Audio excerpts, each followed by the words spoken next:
बिस्मिल्लाहिर्रहमानिर्रहीम। अस्सलाम वालेकुम नाज़रीन। तो नाज़रीन ये देख सकते हो, ये बिल्टी जा रही है यूरिया फास्फेट के कुछ बैग जा रहे हैं, ये 7-8 बैग है, ये आप देख सकते हो। तो ये बैग जा रहे हैं पाकपतन के लिए हाजी उस्मान साहब के नाम से। और ये साथ आप देख सकते हो, इसके साथ एक NPK का बैग भी है, 2020 का बैग है।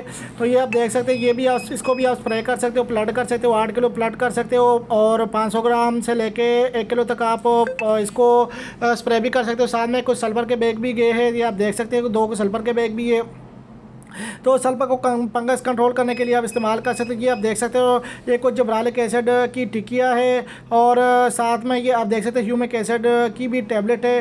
तो आप भी मंगवा सकते हो। अगर आप अपनी फसल का कद बढ़ाना चाहते हो तो आप इसका इस्तेमाल करें जब अपना जबरालिक एसिड का, तो माशाल्लाह इसका तगड़ा रिजल्ट आपको मिलेगा। इससे फसल लशग्रीन होती है, कद में इजाफा होता है माशाल्लाह। और अगर आप अमाइनो एसिड का इस्तेमाल करते हो तो अमाइनो एसिड की टैबलेट भी है, तो ये आप देख सकते हो अमाइनो एसिड। और ये साथ में कुछ पोटाश के बैग भी जा रहे हैं। तो ये देख सकते हो पोटाश, इसके अंदर 50% पोटाश है, 18% सल्फर है। ये कुछ बैग पड़े हुए, तो ये भी बिल्टी में जाएंगे इंशाल्लाह। ये सारा माल आपके सामने पड़ा हुआ, ये देख सकते हो, ये आपके सामने बस ये पहुंच गया और ये अभी माल लोड होगा। तो स्क्रीन के ऊपर चलते हुए नंबर पर रब्ता कीजिएगा 0325 25 66 99। इस नंबर पर रब्ता करके आप पूरे पाकिस्तान से अपना ऑर्डर बुक करवा सकते हो। ये देख सकते हो, ये गाड़ी चली गई आपके सामने, बस निकल गई यहाँ से।